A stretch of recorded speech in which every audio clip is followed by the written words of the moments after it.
Mesdames et messieurs, nous vous remercions d'avoir répondu présent à notre invitation. Vous allez assister à la toute première présentation publique de notre incroyable machine à remonter le temps. Pour garantir votre sécurité et ne pas mettre en péril l'expérience, veuillez s'il vous plaît éteindre vos téléphones portables. Lors de la mise en route de la machine, il sera formellement interdit de franchir la zone 24. La puissance du champ magnétique et des radiations générées vous serait fatale. Nous vous souhaitons un agréable voyage temporel.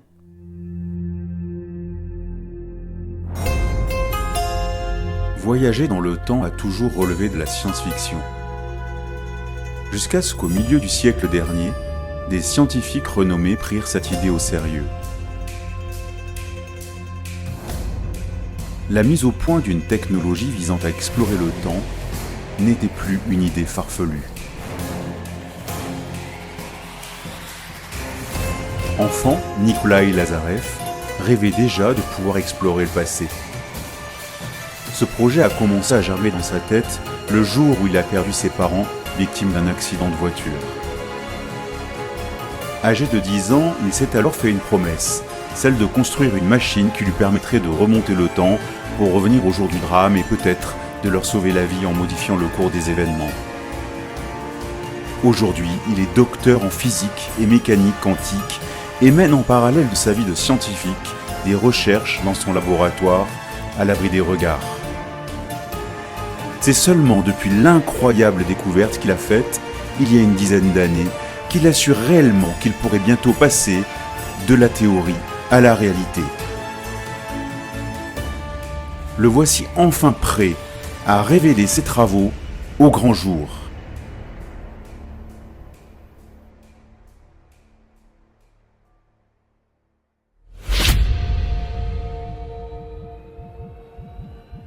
Mise en route du surgénérateur à neutrons.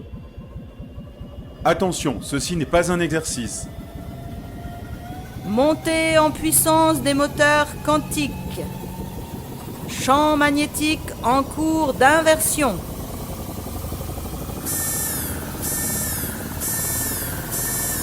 Nous venons de dépasser les 300 000 km/s. Évacuation immédiate de la zone 24. Dans 10 secondes, apparition du tunnel temporel. Tenez-vous prêts. 5, 4, 3, 2, 1...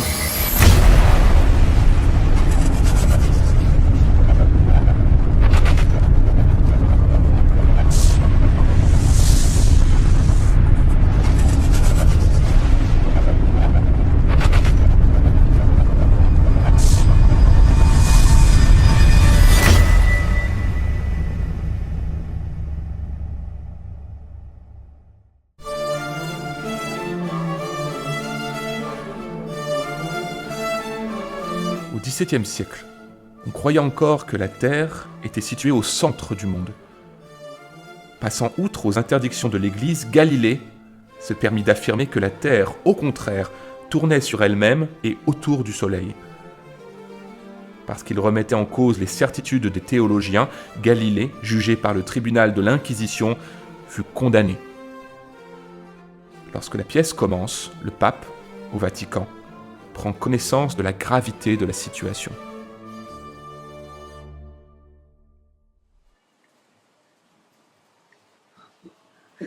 Bon, résumez-moi la situation avec cet affreux Galilée. On dit qu'il s'est fabriqué des lunettes astronomiques et il prétend qu'il voit la Lune 1000 fois mieux que nous. Et pour preuve, il dit que sur la Lune il y a des montagnes. Allons donc des montagnes, la Lune est toute ronde et toute plate. Il voit aussi la planète Mars. Et il dit qu'il y a autour de Mars des astres qui tournent comme la Lune tourne autour de la Terre. Des lunes? Il a perdu la raison. Il les a vues clairement. Non, pas très clairement, bien qu'il ait déjà tenté de les montrer à plusieurs savants, mais tout de même. Et quand il dit ces savants, j'aimerais le savoir. Ils ont dit, selon ce que l'on enseigne généralement, que chaque planète ne peut se mouvoir dans le ciel que grâce à des anges qui la poussent. Évidemment, tout le monde sait cela. Il dit aussi, premièrement, que la Terre tourne autour du Soleil, et que deuxièmement, la Terre tourne sur elle-même. Nous sommes tout tourne. Cela ne tient pas debout. Votre sainteté, de vous à moi, comme si une fois qu'elle aurait fait son demi-tour quotidien à la terre, nous aurions la tête en bas, comme des mouches au plafond. Quel vertige! Il faut mettre l'eau là. Que dit la sainte doctrine de l'Église? Votre sainteté, que Rome est immobile au centre de la terre, laquelle est immobile au centre du monde, et que, bien sûr, le soleil tourne autour de la terre. Nous concédons qu'il faut bien qu'il y en ait un qui tourne. Tenons-nous-en là. Faut mettre à travers l'imagination de ces astronomes, l'autorité de l'Église est en jeu. Convoquez-moi ce Galilée devant le tribunal de l'Inquisition et expédiez-moi ça rapidement. Cela sera fait le plus tôt possible. J'ai pourtant de l'estime pour cet homme, à trop vouloir fantasmer. Et quelques années plus tard, l'affaire se termine effectivement devant le tribunal de l'Inquisition.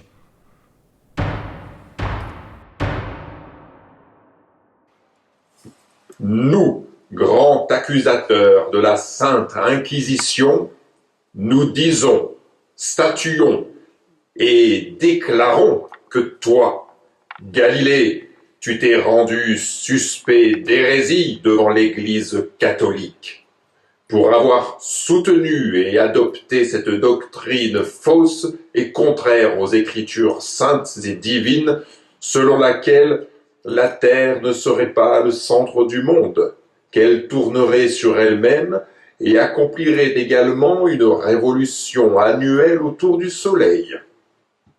Nous savons maintenant que tu es coupable. Mets-toi à genoux. Monseigneur, le grand inquisiteur, ce n'est pas exactement ce que j'avais voulu dire. Mais tu l'as dit quand même. Je l'ai dit quand même, oui, peut-être, emporté par la passion. Cependant que tu avais reçu autrefois l'interdiction expresse d'aborder ces sujets. Pas formellement. Allons, à vous. Pitié pour un vieil homme qui n'en peut plus. Bien, tu es donc condamné. Condamné premièrement à ce que tu abjures, maudisses et détestes devant nous publiquement de telles erreurs et délits. Ah non, pas ça. Moi, le grand Galilée, mes erreurs, je ne peux pas. Si tu feras un effort. Deuxièmement, non, nous ne te brûlerons pas.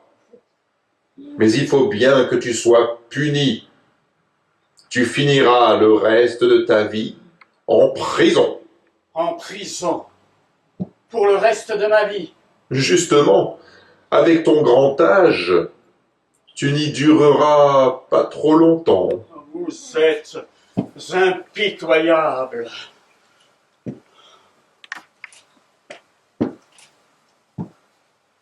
Monseigneur, avec tout le respect, et pourtant si, je vous assure, elle tourne.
Ce que je cherche avant tout, c'est la grandeur.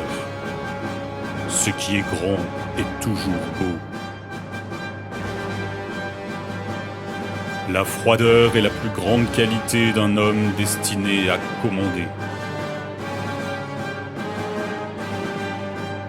On ne conduit le peuple qu'en lui montrant un avenir. Un chef est un marchand d'espérance. La bonne politique est de faire croire au peuple qu'ils sont libres. Il n'y a que deux puissances au monde, le sabre et l'esprit. À la longue, le sabre est toujours vaincu par l'esprit. N'interrompez jamais un ennemi qui est en train de faire une erreur. Je redoute 3 journaux plus que 100 000 baïonnettes. En guerre comme en amour, pour en finir, il faut se voir de près. Pour une femme qui nous inspire quelque chose de bon, il y en a 100 qui nous font faire des sottises. Le meilleur soldat n'est pas tant celui qui se bat que celui qui marche. Un homme combattra plus pour ses intérêts que pour ses droits. La pauvreté, les privations et la misère sont l'école du bon soldat. Un bon croquis vaut mieux qu'un long discours.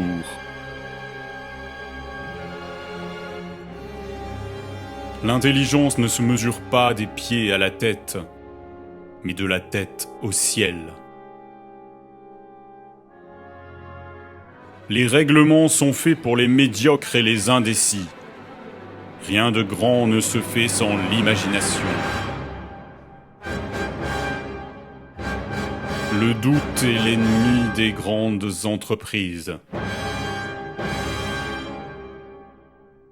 Les peuples passent, les trônes s'écroulent, l'Église demeure.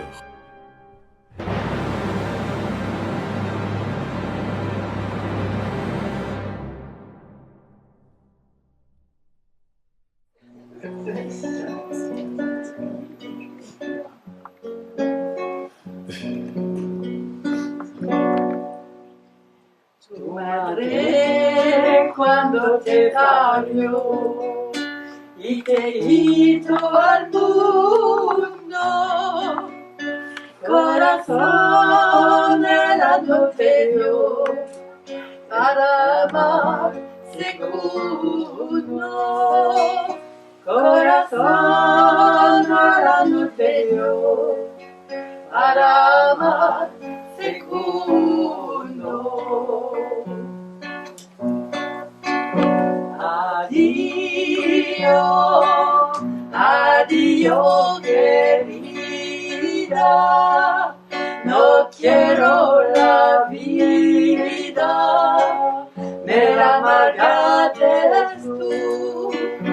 Addio, addio querida, no quiero la vida, me la amargaste tú.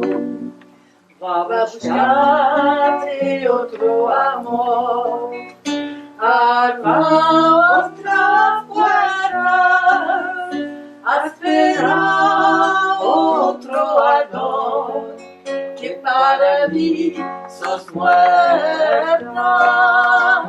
A esperar otro amor, que para mí sos muerta.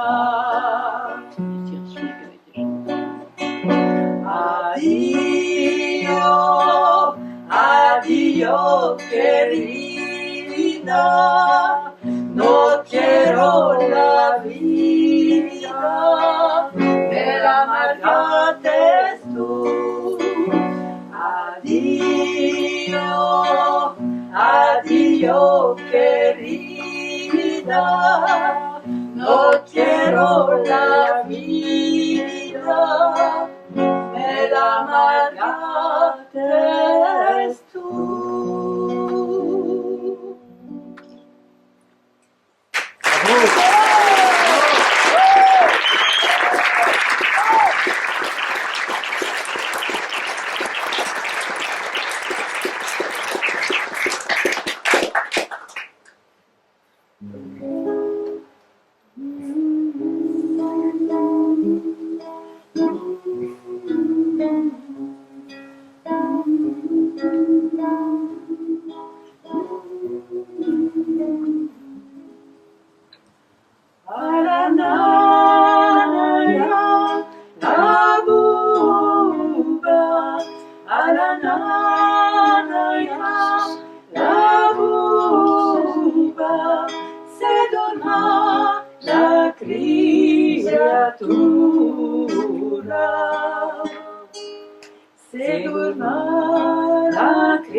Partons au plus loin que la machine peut nous emmener, au temps d'avant le temps, avant les animaux, avant les hommes.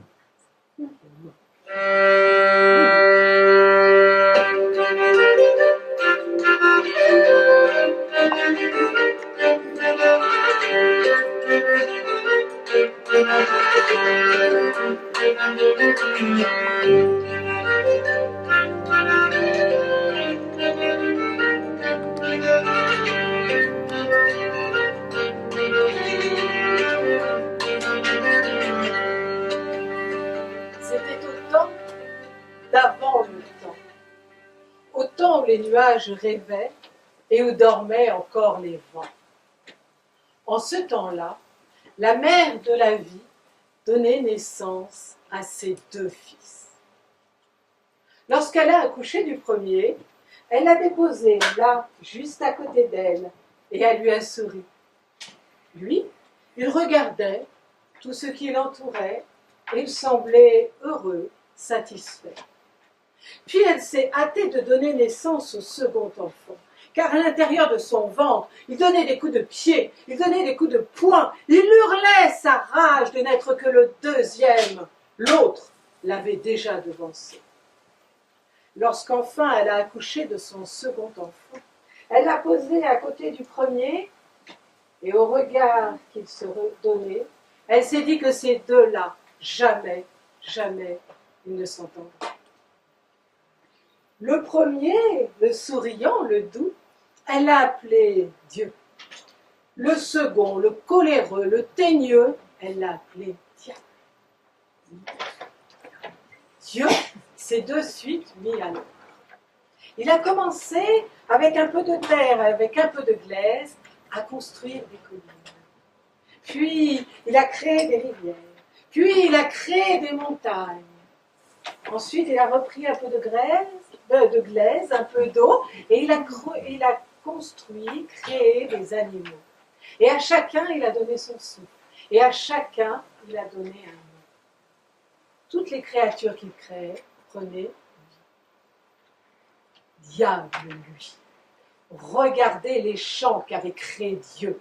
Et il les dévastait à coups de pied. Il faisait déborder les rivières. Il faisait vomir de la neige sur les montagnes. Il n'avait qu'une idée en tête. Détruire ce que crée Dieu. Détruire Dieu lui-même. Un jour, Diable lui aussi a pris un peu de glaise, un peu d'eau, et puis il a créé un animal avec un grand museau, des grandes oreilles et une grande queue. Puis, comme il l'avait vu faire son frère, il lui a soufflé dessus. Il lui a soufflé dans le nez, il lui a soufflé dans les oreilles, il lui a soufflé un peu partout, mais l'animal restait inerte. Alors, Diable a pris son animal sous le bras et il a été trouver Dieu. Il l'a déposé devant Dieu et lui a dit, regarde, moi aussi j'ai créé un animal. C'est un loup. Dit Dieu. Il a de belles dents. Ouais, mais il ne veut pas vivre. Fais-le vivre, toi. Ah, mais je ne peux pas, dit Dieu. C'est ta créature. C'est à toi de lui donner vie. Mais je peux t'aider, dit Dieu avec un petit sourire aux lèvres. Par 3 fois, tu lui diras, lève-toi et mange-moi, et tu verras, ta créature vivra. Diable a regardé Dieu d'un air méchant. Il a repris son animal sous le bras et il est parti. Il est parti, il a traversé une forêt, et puis là, au milieu d'une clairière, il a posé son loup. Et là, il a regardé tout autour de lui, voir si personne ne l'observait. Il s'est approché de l'animal et lui a dit « Lève-toi et bouffe Dieu ! Lève-toi, bouffe Dieu, bouffe Dieu, bouffe Dieu !» Mais l'animal restait inerte. Alors il s'est approché, il a pris un ton un peu plus doux, il a essayé de le persuader et lui a dit « Allez, lève-toi, va manger Dieu! Lève-toi, mange Dieu, mange Dieu, mange Dieu !» Il lui a dit 2 fois, 3 fois, 10 fois, mais rien n'y faisait. L'animal restait inerte. Alors Diable est reparti avec son animal sous le bras, il a été trouver Dieu et lui a dit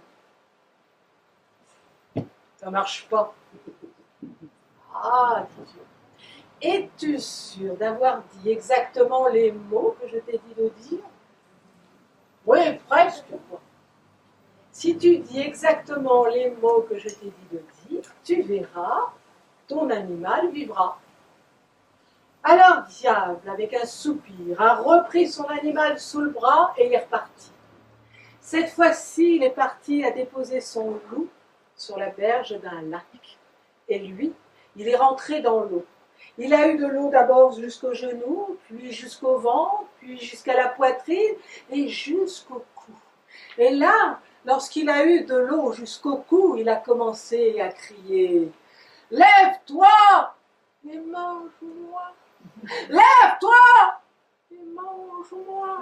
Lève-toi et mange-moi » À ce moment-là, le loup a ouvert les yeux, il s'est dressé sur ses pattes et il a bondi en direction du diable. Mais vous imaginez bien que le diable avait déjà plongé dans l'eau et il a disparu et il fuit. En tous les cas, c'est ainsi que Dieu a fait disparaître le diable. Il fuit toujours. Et le loup, lui, eh bien le loup cherche toujours le diable. Parfois il se trompe. Il croque un homme pensant l'avoir trouvé, mais l'homme et le diable se ressemblent quelquefois. Ne croyez-vous pas?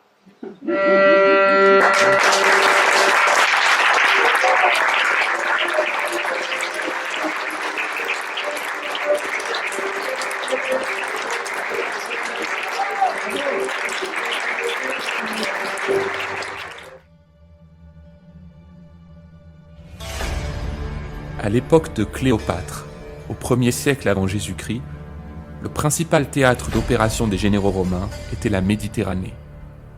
Il n'est donc pas étonnant que Cléopâtre, reine d'Égypte, ait eu précisément affaire avec 3 de ses généraux. Les 2 premiers, elle les séduisit. César d'abord, dont elle a un fils, mais qui meurt bientôt assassiné à Rome en 44 avant Jésus-Christ. Puis Antoine, qui se suicide à la suite de graves déboires militaires.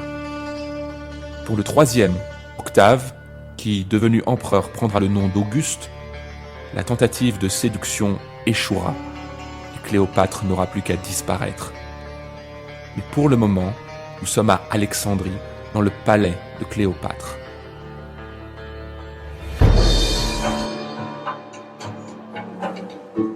Je suis César. César, le plus grand des généraux.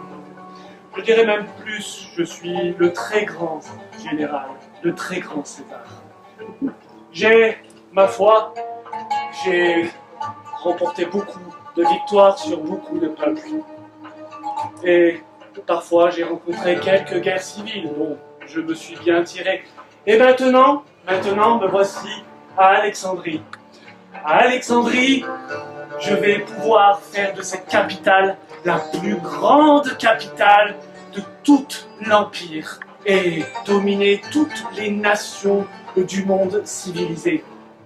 Mon problème, j'ai des légions et je n'ai pas d'argent pour les payer. Et qu'est-ce que c'est que ça? D'habits magnifiques. Oh, mais quoi? Dedans, une femme? Mais qu'elle est belle! Oui, elle est belle. Et le tapis, c'est une ruse qu'elle a employée pour franchir les postes de garde et arriver jusqu'à toi, général. Elle voulait te voir. Ouais, elle est donc belle, mais rusée. Qui es-tu, toi, dans ta splendeur? Je suis Cléopâtre, la reine d'Égypte. Elle est donc... salut au toit, Cléopâtre, salut au toit, aux reines. Mes compliments, belle et rusée, mais probablement aussi intelligente.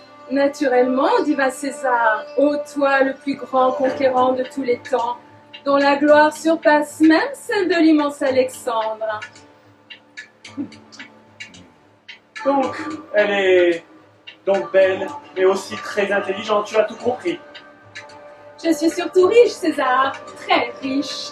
Et si je n'ai pas de légion, je peux payer les tiennes. Faisons alliance.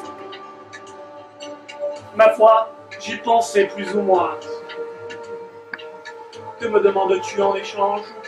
Épouse-moi, et ensemble nous fonderons l'empire du monde. Tu seras l'empereur et je serai l'impératrice. C'est une bonne idée. Mais avant de t'épouser, montre-moi un peu toutes tes richesses, que je les vois. Tu n'as pas confiance? Ce gros benet vient de tomber amoureux de moi, je vais en profiter. Tu veux voir mes richesses? Viens, je t'emmène. Nous partons en voyage de noces sur bateau le long du Nil. Tu verras, le Nil, c'est fabuleux, de l'or partout. C'est si facile de séduire un Romain. C'est tellement facile que Cléopâtre se fait inviter à Rome avec son fils Césarion qu'elle a eu de César. Ils n'ont pas été longs à le faire, les deux amoureux. Malheureusement, un grand général romain ne peut pas rester longtemps sans faire la guerre. Et à peine son fils né, César repart se battre à droite et à gauche avant de rentrer à Rome. Durant ce voyage, sur un vaisseau de haute mer, Cléopâtre rêve d'un heureux séjour dans un des plus beaux palais des jardins du Tibre. Quelle joie là-bas! Elle sera la véritable reine. Malheureusement, arrivée à Rome, les choses tournent mal.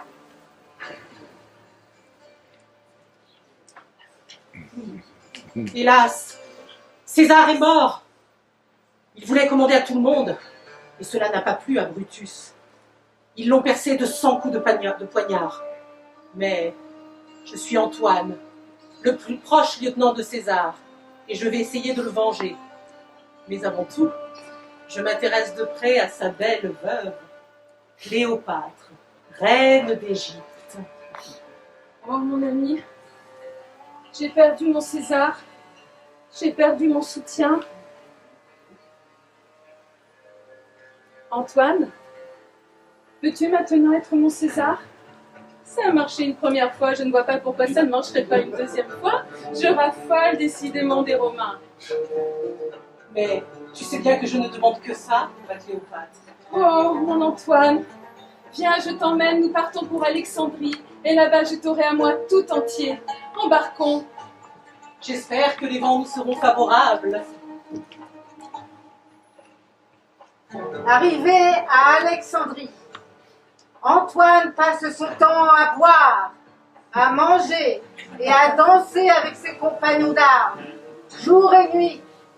Ça tournera mal. Dis donc, Antoine, ça va continuer encore longtemps cette bacchanale. Je ne t'ai pas séduit pour que tu t'enivres, mais pour que tu me conquières le monde. Laisse-moi boire à ma guise, femme. J'aime ça. Ah, n'oublie pas, toute femme que je sois, que c'est moi qui paye le vin et que je n'aime pas les soldats ivres morts. Va te battre maintenant contre les Parthes, ils t'attendent. C'est par là que commence la conquête du monde. Et n'oublie pas de prier les dieux pour qu'ils t'épargnent. Quand je pense que tu as eu le culot de me faire des jumeaux, va te battre et leur conquérir des royaumes. Maintenant, nous sommes quelque part sur les bords de la Méditerranée, et plus spécialement Antioche, en Syrie. Les Parthes m'ont battu en plate couture. Je suis ruinée. J'ai perdu mon armée. J'ai mal partout.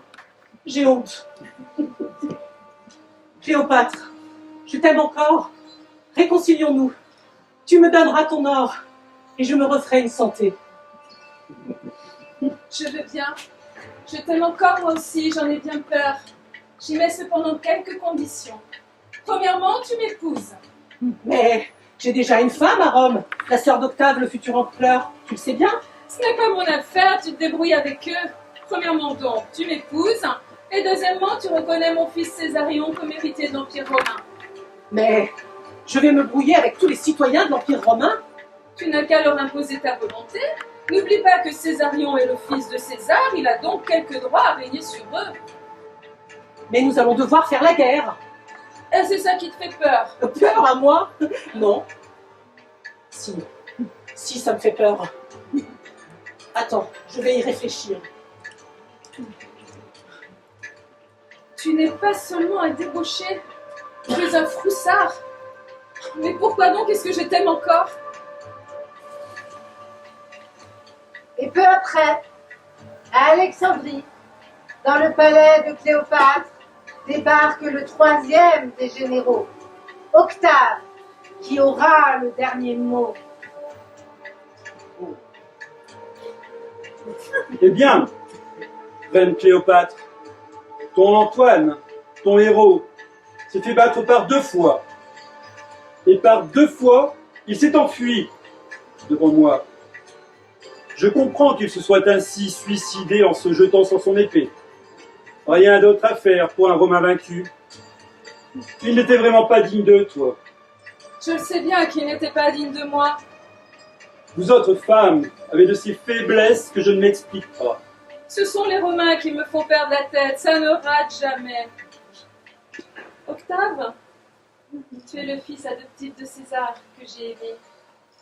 Je crois que je perds la tête encore une fois. Épouse-moi. Ah non! Tu vas pas me faire le coup, à moi aussi. Mais c'est une manie. De toute façon, tu n'es plus qu'une pauvre vieille reine. Goujat! Mais je suis encore tellement séduisante. Jamais 203, non? Séduisante ou pas, tu es ma prisonnière. Et moi, je suis un monstre froid. Et je ne t'épouserai pas. Je t'emmènerai à Rome et je t'enchaînerai à mon char victorieux. Et ensuite, durant la nuit, je te ferai décapiter. Quant à Césarion, nous le supprimerons aussi, d'une façon ou d'une autre. Et du royaume d'Égypte, nous en ferons tout simplement une province romaine. Mon rêve s'est évanoui. Je n'ai plus qu'à disparaître et tout de suite. Mais je suis surveillée. Cependant, mes serviteurs m'ont apporté un petit panier de figues. Et au milieu des figues est dissimulé un petit serpent dont la piqûre est mortelle. Viens, petit serpent, et délivre-moi une bonne fois pour toutes de mes cruelles peines. J'ai à peine si j'ai senti la morsure. Mais déjà, un froid mortel m'envahit. Je meurs. Au soleil d'Égypte, ô Dieu rat, accompagne-moi jusqu'à ma tombe et viens m'y réchauffer pour l'éternité.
Aïe.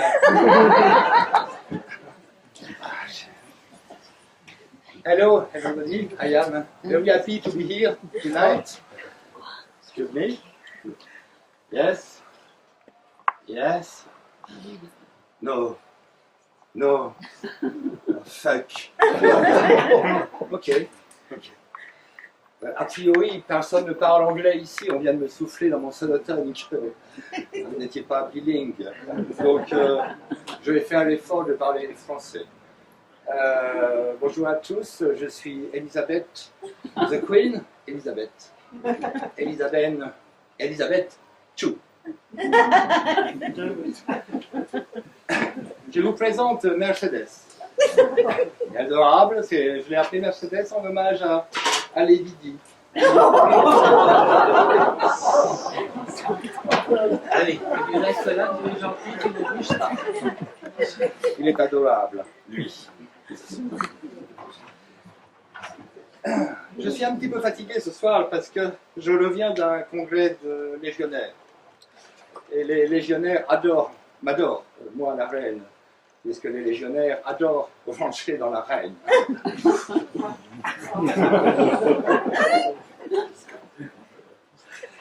Je ne vous parlerai pas ce soir de mon mari, Philippe. Non, déjà il est mort. Il n'était pas très intéressant et il s'appelait le prince consort. Bon, il est vrai que depuis pas mal de temps, je ne le sortais plus. Avec Philippe, nous avons eu 4 magnifiques enfants. Enfin, magnifiques. Ils étaient très laids. Surtout Charles. Je me demande d'ailleurs si je suis la mère.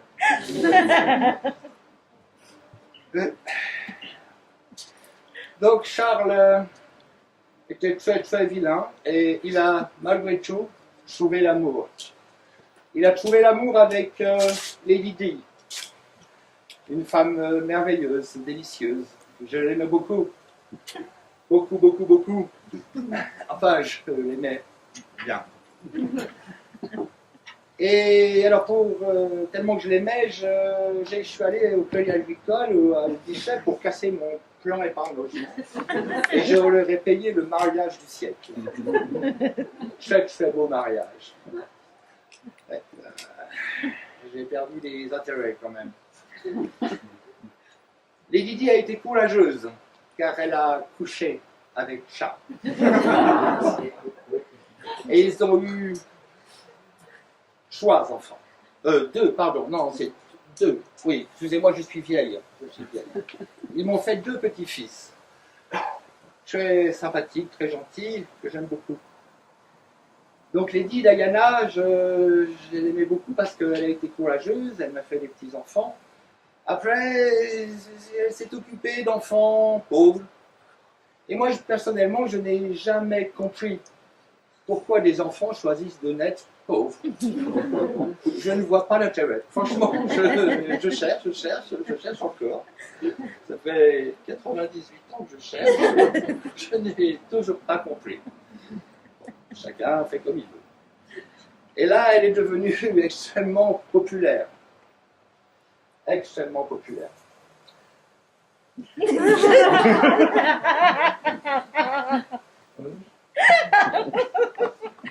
Merveilleuse. Elle est devenue extrêmement populaire et plus populaire que moi. Donc, je me suis toujours demandé ce qu'elle avait de plus que moi. Franchement. Et donc, j'ai commencé à la détester. Vraiment. Et elle a eu la bonne idée de quitter mon Charles. Mon pauvre Charles. Ouais. Et elle a commencé à faire la une des journaux, partout dans le monde. C'était insupportable pour moi. Et elle a rencontré un Égyptien. Vous voyez ce que je veux dire? Mon Dieu. By God, in my language. Il s'appelait Dodi. Dodi. Dodi avec Didi. Tout va bien. Dodi, Didi, Didi, Dodi, Didi, Dodi, Dodi, Dodi, moi, je pense qu'on aurait pu en faire une chanson. Alors, ils se sont exhibés, quasi nus, devant la presse, pendant des mois. Et le 31 août 1997, il y a pile 27 ans, nous sommes le 31 août, c'est un miracle, ils sont allés au Ritz. Ils sont allés au Ritz. Là-bas, ils ont mangé comme des porcs. Pour un Égyptien, ça... Ils ont bu comme des trous. Et ils ont baisé comme des lapins. Et il s'avère qu'ils avaient rendez-vous avec un des piliers du 15 de France dans le rugby, dans Paris. Alors ils sont montés dans la Mercedes. Et ils sont partis, tambour battant. Le tunnel du pont de l'Alma, le tunnel du pont d'Alma, le tunnel du pont de l'Alma. Ils ne sont jamais sortis du tunnel du pont de l'Alma, puisqu'ils se sont rencontrés le pilier du pont de l'Alma, à défaut du pilier de 15 de France. De la viande hachée. De la voiture, il ne restait rien. L'assurance a été très mal remboursée.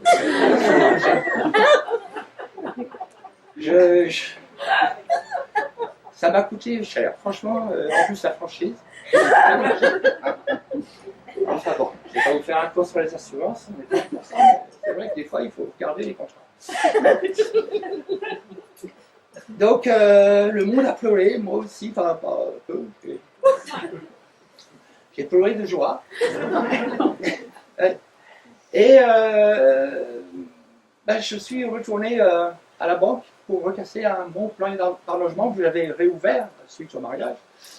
Et la banque de chance, les intérêts depuis avaient baissé, donc ça veut dire que là je perdais un placement très bien rémunéré pour un truc qui ne rapporte plus rien. Malheureusement, il fallait payer les obsèques. Hein, haché ou pas, il restait de la viande. Donc, on a procédé à la crémation à basse température. Et voilà. Donc, après, dans la presse, c'était les Didi par-ci, les Didi par-là, les Didi par-ci. Elle disait plus grand-chose, les Didi, hein, faut se rendre compte à l'évidence. Après, j'étais une très, très bonne grand-mère. J'aimais beaucoup mes petits-enfants et je leur ai fait un cadeau très original. C'est un cadeau de leur maman, enfin, qui représentait les Didi après l'accident. C'était un puzzle. Et le truc, c'était de la reconstituer comme elle était avant l'accident. Je trouvais ça très sympa. Donc, ils s'y sont mis pendant plusieurs semaines. C'était long, hein, il y avait beaucoup de pièces. Donc, il y avait le sein droit, la gauche, le pouce, la chatte. Oui, enfin, la vulve. Elle était épilée. Oui, elle. Et Harry est venu me voir avec une petite pièce de puzzle où il y avait une autoradio dessus. Il me disait, mais qu'est-ce que j'en fais, mamie, de la pièce de l'autoradio? Et alors je lui dis, mais je ne sais pas, je vais voir. Alors j'ai regardé, et puis effectivement, il restait une place au niveau de la bouche. Donc je me dis, mais c'est là, c'est à la place de la bouche. Et effectivement, l'autoradio marche parfaitement au niveau de la bouche. Et là, il s'est content, il m'a pris dans ses bras et on a fait un gros câlin. C'était très génial. Voilà. Donc Charles s'est retrouvé seul, tout seul. Et que le physique qui est là, c'est pas facile. Alors je lui ai présenté une amie de ma femme de ménage.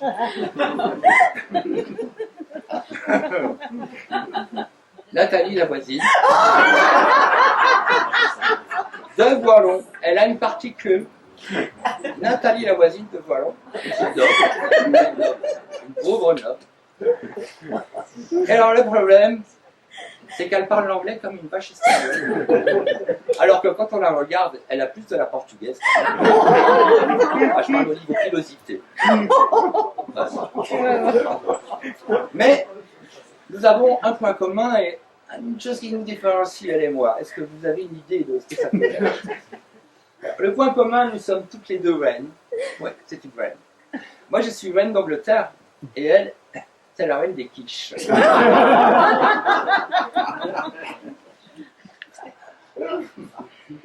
Alors, après, je ne devrais pas être désagréable parce qu'elle a été très gentille avec moi. Lors du séminaire avec les gladiateurs, ils m'ont arraché mes vêtements avec les dents. Ça a été une horreur. Donc, j'allais venir ce soir toute nue. Donc, elle m'a fait une robe, enfin une tenue. Voilà. Donc, c'est pas. Je nage un peu dedans. Donc j'ai pensé, pour la remercier, lui offrir un abonnement de 3 semaines à Comme J'aime. D'autant que la première semaine est offerte. Donc ça n'a pas fait affaire avec Charles. Donc il s'est retourné vers Camilla, une ancienne copine de classe. Camilla, c'est un caniche qui sort de chez le toiletteur. Elle est parfaite. Moche, mais parfaite. Elle est aussi vieille que nous. Peut-être plus, elle fait plus. Heureusement, ils ne peuvent plus avoir d'enfants. On est obligé de les noyer à la naissance. J'aime pas dire du mal, hein. Pas dire ce que j'ai pas dit. Et donc, Camilla, eh ben, voilà, elle est venue dans la famille. Et là, j'ai un trou, pas comme tout le monde. Alors, maintenant, je ne vous ai pas parlé de mes petits-enfants. Alors, il y a William. William, lui, c'est l'héritier, le futur roi. Alors, je ne vous ai pas dit, j'ai oublié un truc tout à l'heure, parce qu'en parlant de futur roi, Charles, je ne vous ai pas dit quand même, mais c'est un escroc. Parce que Charles, il veut ma place. Oui, Charles attend. Alors, je crois savoir que Sonia n'a pas dû comprendre. Elle est dans la salle, mais donc Sonia, escroc, Charles attend. charlatan, escroc. Bon, écoute, Sébastien t'expliquera. Donc, William se va voir un jour, et donc je suis allé voir sur Google Translate, comme on disait trône en français, et ça se dit chiotte. Donc je lui ai dit, William, un jour tu seras sur les chiottes. Moi, ça fait plus de 70 ans que j'y suis, et c'est chiant. Vraiment, c'est pénible. Quant à Harry, le duc de Sussex, qu'on appelait à l'école la pipe royale, ça me faisait beaucoup rire. Je ne peux pas dire, j'avais honte. Alors lui, il a décidé de partir aux USA avec sa Mégane. Franchement, enfin, moi, j'ai jamais compris, parce que moi, j'y serais allé en avion. C'est beaucoup plus pratique, d'autant qu'une Renault peut traverser le... Voilà, donc écoutez, c'est pas tout ça, mais il faut que je vous laisse, parce que je dois retourner sur le trône. Le devoir m'appelle.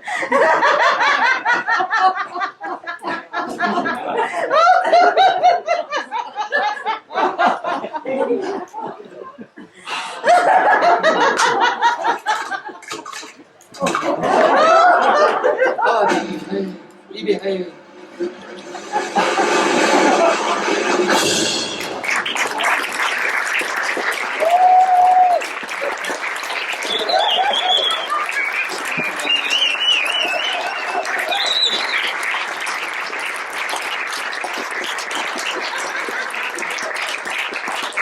We have been given the scientific knowledge, the technical ability, and the materials to pursue the exploration of the universe. 20 seconds and counting. T-minus 15 seconds. Guidance is internal. 12, 11, 10, 9. Ignition sequence start. 6, 5, 4, 3, 2, 1, 0. All engine running. Liftoff. We have a liftoff. 32 minutes past the hour. Liftoff on Apollo 11.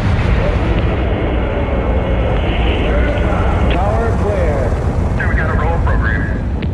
Neil Armstrong reporting the roll and pitch program, which puts Apollo 11 on a proper heading.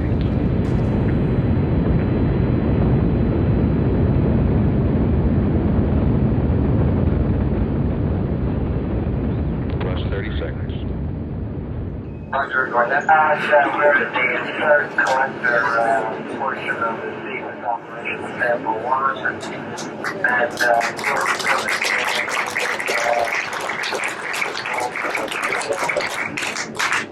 Roger that. We're going LOS now. We'll see you at Guam. It's estimating the V-bar at 300 feet in about 5 minutes. Yes, Whistler, looking back. Okay, we're ready to copy. Yeah. Okay, it was pretty surprising. I looked back for ignition of the SSME, then for the SRBs, and darn near blinded myself. I looked back forward again, and sometime around SRB 7, looked back, and it looked like we were totally Irai-moi aussi sur la Lune. Eh bien c'est sûr, je partirai. Sur ma terre jusqu'à sa brune, et elle grandisserait.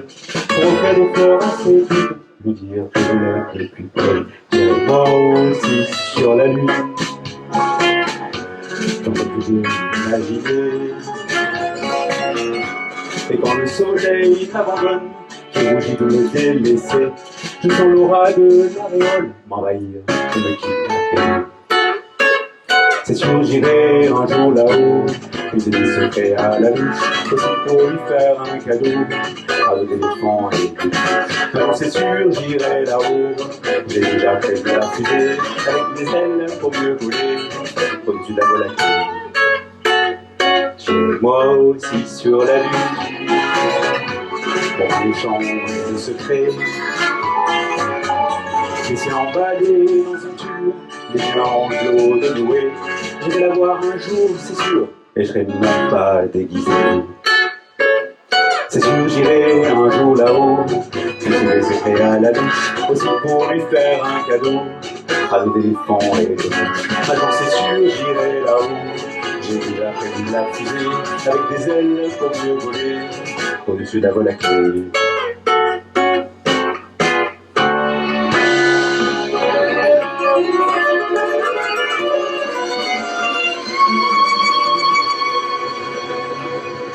Moi aussi sur la lune,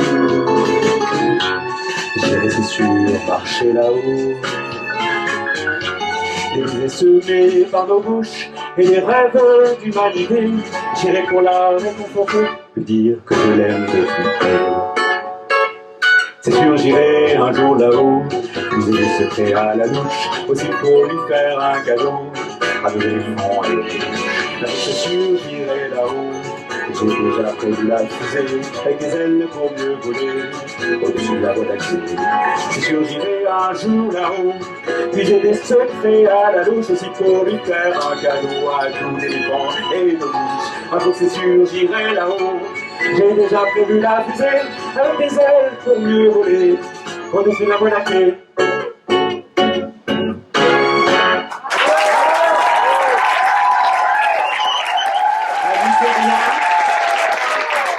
Terrien, 30 minutes d'entracte. Mon Dieu, faites que je ne tremble pas. Les mots me manquent souvent et, sans pouvoir l'avouer, je doute plus souvent encore. Ma mère sera contre moi. Il faudra résister à sa colère, à ses larmes. Il faudra parler ferme et clair. Seigneur, je vous en supplie, ne me quittez pas. Le cardinal est mort. Le moment est venu.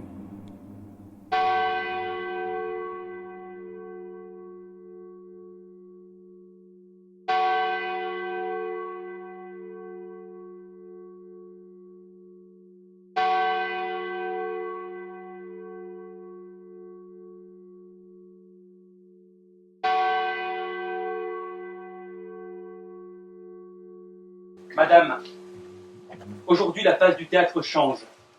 Jusqu'à ce jour, j'ai laissé gouverner mes affaires par mes ministres, sous la direction de feu le cardinal Mazarin. Désormais, je régnerai seul. Je gouvernerai par moi-même. Vous m'aiderez de vos conseils quand je vous les demanderai. Je vous ordonne de ne rien signer, pas même un passeport sur mon commandement. Louis, vous ne prétendez pas à gouverner sans Premier ministre? Si, madame. C'est exactement ce que je compte faire. Enfin, Louis, vous n'avez aucune expérience du pouvoir. La guitare, oui, cela vous connaît. Et la chasse, et le ballet. Mais l'État, que savez-vous de l'État? Si je veux gouverner seul, ma mère, c'est que je crois pouvoir le faire bien. Quant à mon goût pour les ballets, sachez ceci. Mon père a fondé l'Académie de la langue française. Je ferai celle de la danse. Ce sera mon premier acte de gouvernement. Mon pauvre enfant. Tiens. Voilà mon cousin Conti. J'admire, madame, comme il est entré dans vos grâces depuis qu'il a troqué sa vie de bâton de chaise pour les dehors de la plus ardente dévotion. Lui, au moins, n'affiche pas une maîtresse 6 mois après s'être marié à l'infante d'Espagne. Avant de tourner prude, notre cher Conti a fait bien pis que je ne ferai jamais. Monsieur de Conti est un faux dévot, comme tous ceux de la Compagnie du Saint-Sacrement que le cardinal avait interdite et qui continuent de se réunir en secret. Un faux dévot, d'autant plus dangereux qu'il est prince du sang et plus riche que moi. Je hais ces faces de carême, ces mines hypocrites. La France est épuisée. Elle est malade. Elle a besoin d'un sang vif, d'un soleil neuf. J'irai vers Dieu autant que vous, ma mère. Mais il semblerait que ce ne soit pas le même. Le vôtre se repaît d'ombre et de repentir. Il se lamente sur le passé et a peur de l'avenir. Le mien est le Dieu de la vie. Il me pousse vers la lumière. N'en déplaise à vous et à vos amis de noir vêtus, je serai le fils unique de ce Dieu et son représentant sur terre. Le prince de Conti, certainement, verra cela d'un fort méchant œil, mais peu importe. À l'avenir, il ne siégera plus au conseil. Quoi? Vous ne pouvez pas l'exclure? Qui m'en empêchera? Moi? Alors, madame, vous me forcerez à vous exclure vous aussi. Vous n'oseriez pas? Louis! Si j'oserais, ma mère. Pour le bien du royaume, j'oserais. D'ailleurs, voilà, c'est fait. Cousin, je vous apprends qu'à l'avenir, la reine, ma mère, et vous-même ne participerez plus au conseil. Louis! J'ai 22 ans, ma mère, et je suis votre roi.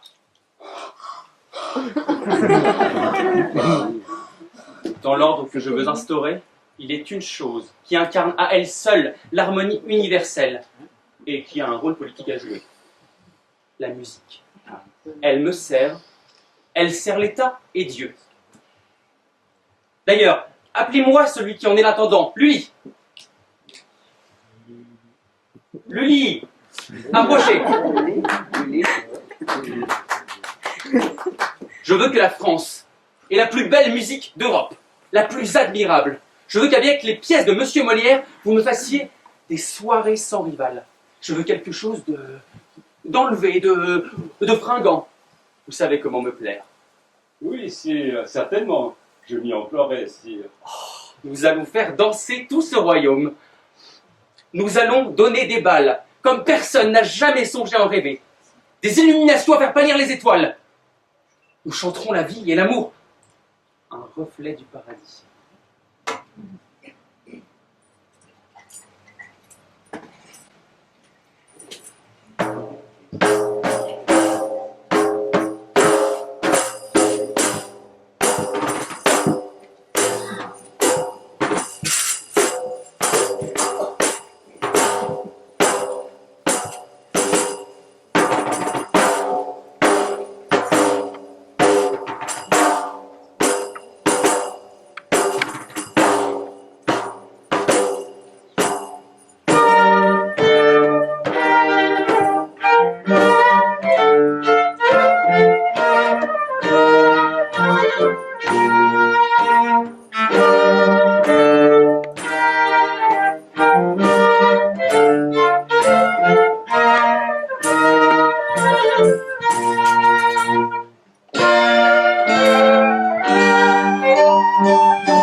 Et maintenant, sire, il ne saurait rien de si nécessaire que la danse.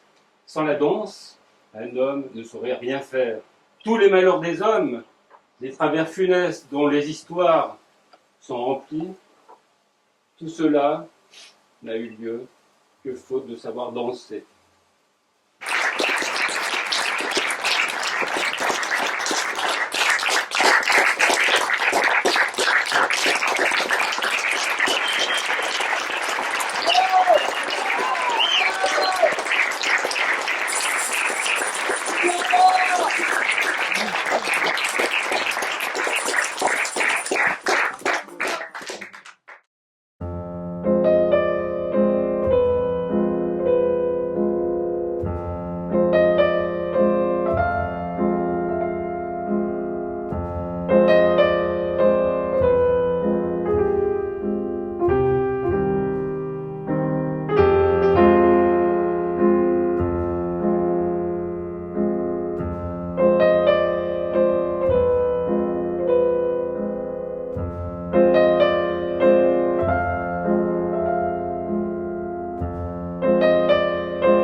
prier d'être couché.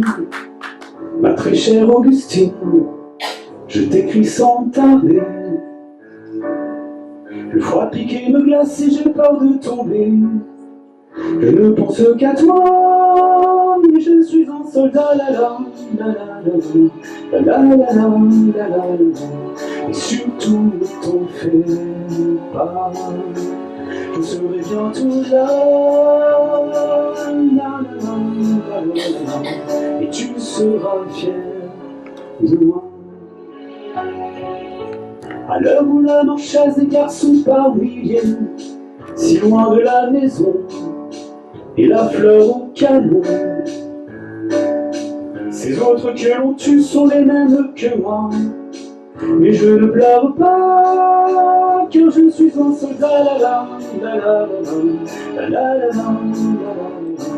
Et surtout ne t'en fais pas, je serai bientôt là, la la la la, et tu seras fier de moi. À l'heure où la mort passe dans le fleuve à mes pieds, de la boue qui s'en va, les godasses et des rails. Je revois tes yeux clairs, j'essaie d'imaginer l'hiver auprès de toi, mais je suis un soldat, la la la la la la la la la la. Je ne sens plus mes bras, tout tourne autour de moi, la la la la la la. Mon Dieu, sors-moi de là. Ma très chère Augustine, j'aimerais te confier nos plus beaux souvenirs et nos enfants rêvés. Je crois pouvoir le dire, nous nous sommes aimés. Je t'aime une dernière fois, mais je suis un soldat, la la la la la la la.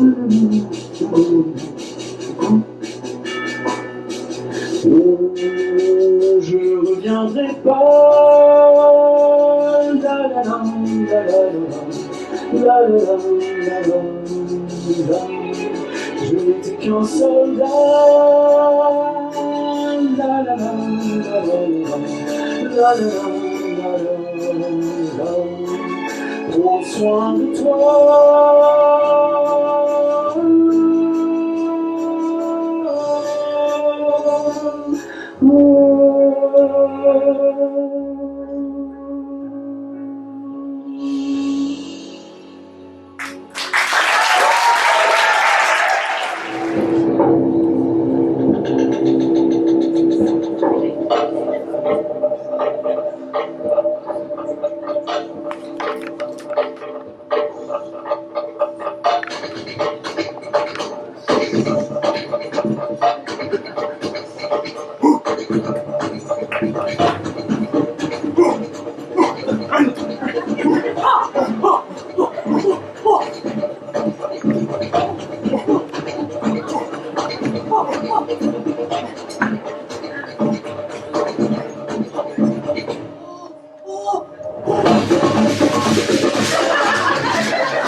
Depuis plusieurs années, le navigateur génois Christophe Colomb est obsédé par l'idée de relier l'Europe aux Indes en passant par l'océan Atlantique.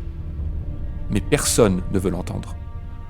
Enfin, la reine d'Espagne, Isabelle de Castille, lui offre sa chance.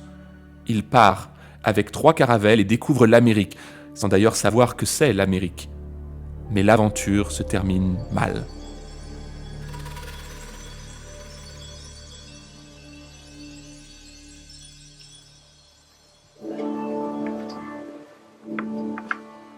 Revenez, Christophe Colomb, revenez! Je croyais que votre majesté m'avait donné son solde, et je m'en allais offrir mes services au roi de France. À notre service. Vous dites que vous voulez être à notre service, mais si je vous ai bien compris, c'est nous qui devons être vôtres. Votre majesté, serait-il possible que je sois enfin à votre service? À notre... Mais bien sûr!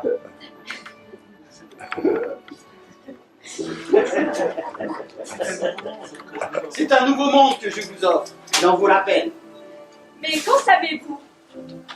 Peut-être vous ne découvrez rien, c'est juste un nouveau chemin vers les Indes. Et à quoi bon? Peut-être.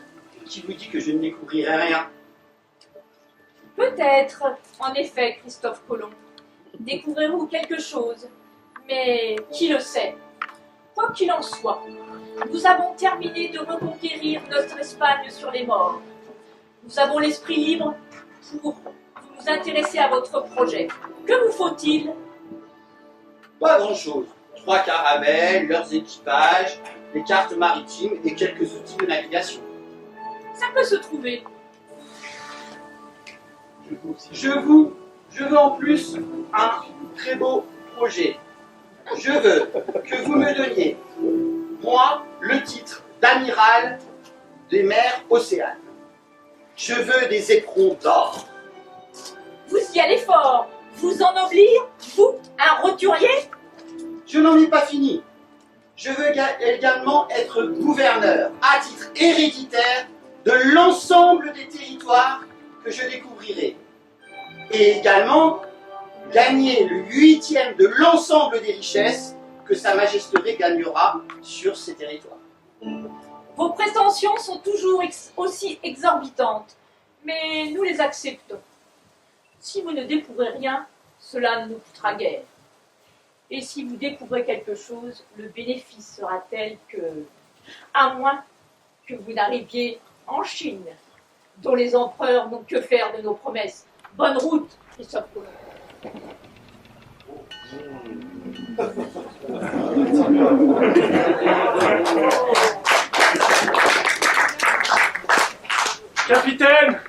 Capitaine, nous n'avons plus que pour 10 jours de vivre. Tu as peur, marin d'eau douce? Peur? Non, je n'ai pas peur. Tu sais, j'ai vu des monstres marins, j'ai vu des géants, j'ai vu des tourbillons, mais je ne suis pas comme toi. Je ne crois pas que la Terre est ronde.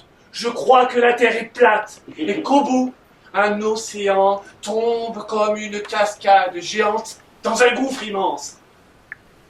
Tu as peur de l'inconnu. Tu as peur de découvrir un nouveau monde. Je n'ai pas peur. Imbécile, la Terre est ronde. On arrive toujours quelque part. Quelque part peut-être, mais je n'en vois pas la fin. Que va-t-il se passer maintenant? Dans mon texte que je ne me rappelle plus du tout. Ah, mais oui, bien sûr. Mais bien sûr, tu ne pouvais pas t'arrêter là. Mais qu'est-ce que tu as fait, Christophe Colomb? Qu'est-ce qui t'est arrivé? Quelle idée t'est passée pour aller, quoi? Prendre les Indes par la route de l'Ouest? Mais qu'est-ce qui te fait courir, Christophe Colomb? Mais qu'est-ce qui te fait courir? Il y a en moi une voix qui me dit qu'il faut que j'y aille, que c'est là mon destin. que c'est celui du monde. Et puis, il y a de l'or et du pouvoir. 10 jours de vivre. Allez, je vous en demande 3. 3 jours? Mais pourquoi faire? Pour arriver là où nous sommes attendus. Pendant 3 jours, tu es encore le chef. Mais après... Vois, ça fait maintenant 2 jours et demi passés sur 3 que nous t'avons donné. Terre! Terre! Terre! Oh, mais vois! Les terres sont là! Il y a de l'eau. Tu vois qu'il n'y a pas de gouffre. Pas de gouffre? Peut-être, mais nous voilà au 3e voyage et nous errons d'île en île. Où sommes-nous, Christophe Colomb? Mais où sommes-nous? Je n'en sais rien encore.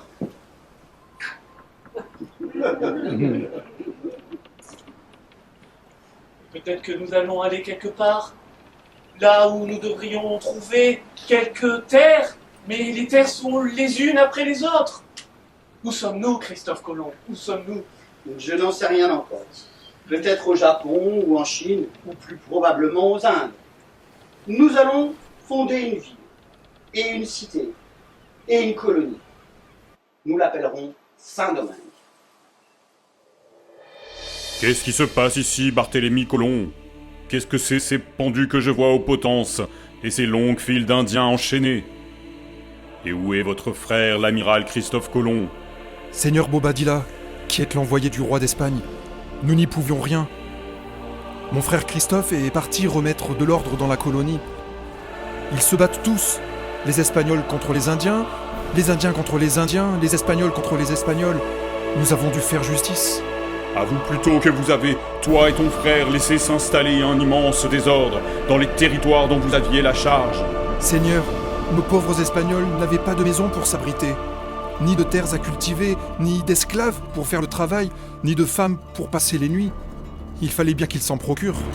Terrible massacre, là où la paix aurait dû l'emporter. Monstrueuse incompétence, vous êtes tous les deux destitués. Et dès que ton frère rentrera, il sera chargé de chaînes et expédié en Espagne pour faire face à la colère du roi et à sa justice. On lui enlève ses chaises. Je n'ai pas voulu qu'on me les enlève avant, pour que vous voyiez la honte que j'ai de les avoir jusqu'à vous. C'est nous, votre reine, qui vous les enlevons. Et nous blâmons ceux qui vous les ont mises.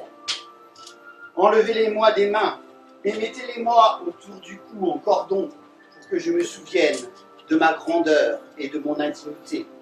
Nous sommes tous les deux de 20 suppléants de Dieu.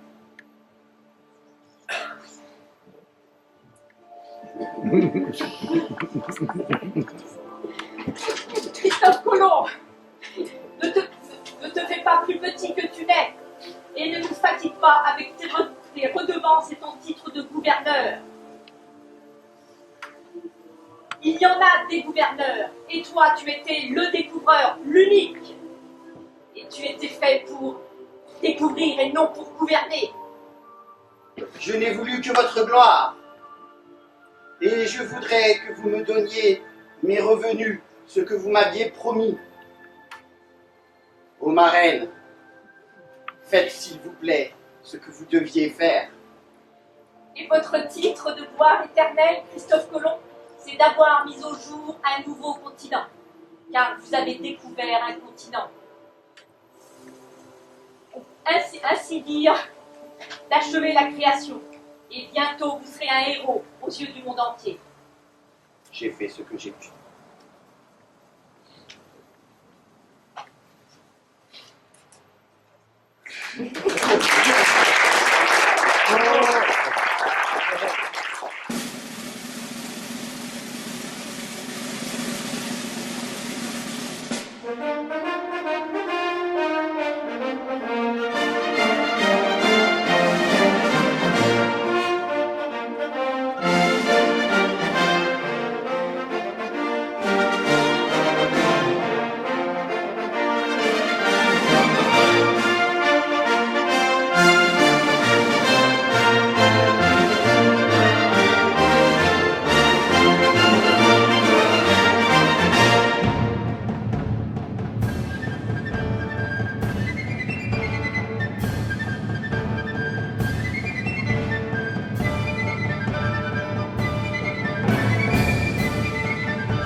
Allons enfants de la patrie, le jour de gloire est arrivé.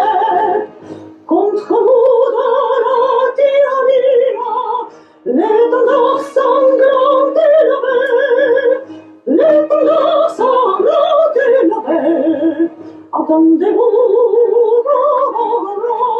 rougir tes féroces soldats. Ils viennent jusqu'au de vos bras, égorger vos fils, vos compagnes. Aux hommes citoyens, formez vos bataillons. Marchons, marchons, que ça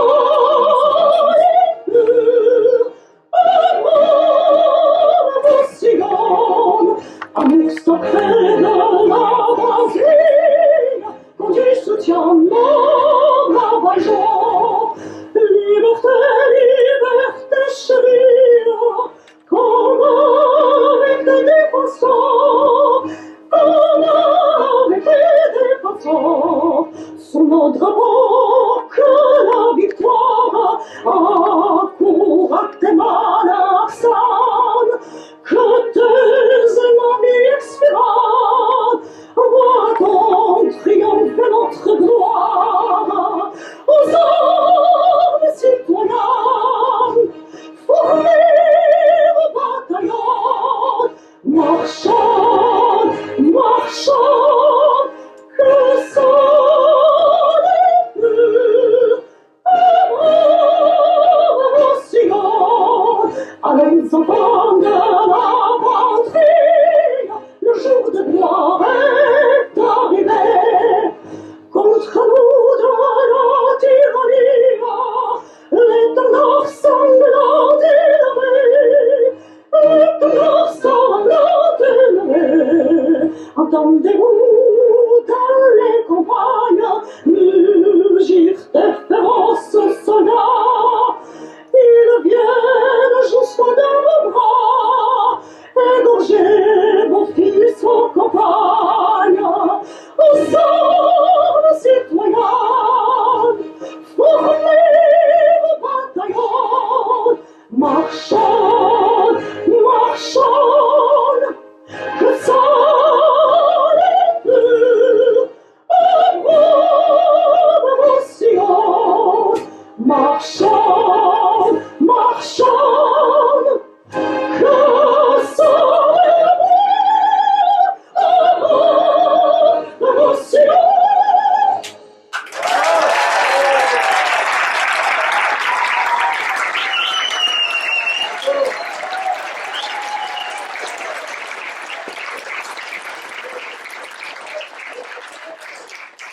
Nous arrivons au terme de cette incroyable expérience.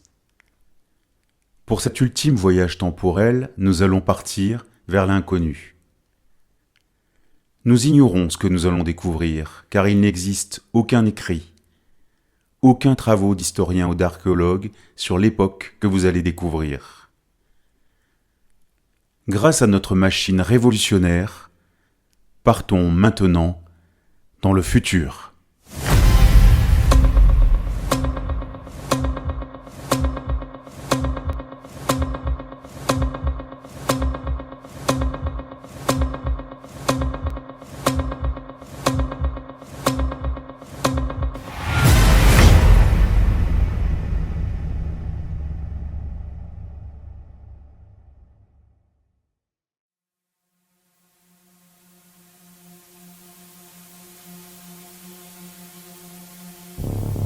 Depuis la fin du XVIIIe siècle, lors de la première révolution industrielle, l'homme n'a cessé de piller les ressources de la Terre et de polluer son atmosphère, entraînant une hausse des températures sans cesse croissantes.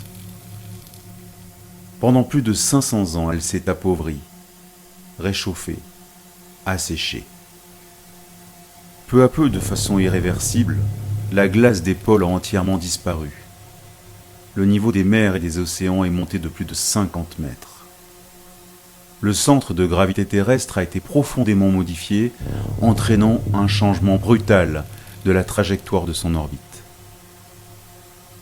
Depuis ce phénomène, la Terre s'éloigne inexorablement du Soleil.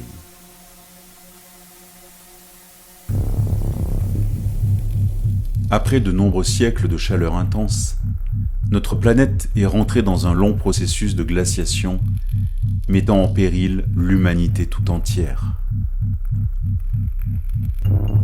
Au XXVe siècle, un programme très ambitieux appelé Noé 3 a été développé pour tenter de sauvegarder l'espèce humaine. Un millier d'humains choisis selon des critères physiques très stricts ont quitté la Terre à destination de stations spatiales, première étape d'un très long voyage destiné à la colonisation d'une planète lointaine où la vie serait possible. Pour tous les autres, condamnés à rester sur une planète de plus en plus hostile et froide, d'immenses abris souterrains ont été construits, très profonds, pour se rapprocher de la chaleur du noyau terrestre. Aujourd'hui, nous sommes en 3024. La surface de la Terre est intégralement recouverte de glace et toute trace de vie a disparu. Quelques centaines de milliers d'humains survivent tant bien que mal dans de sombres tunnels sur une planète qui n'a plus aucune ressource à leur offrir. Tout progrès technologique est à l'arrêt depuis plus de 500 ans.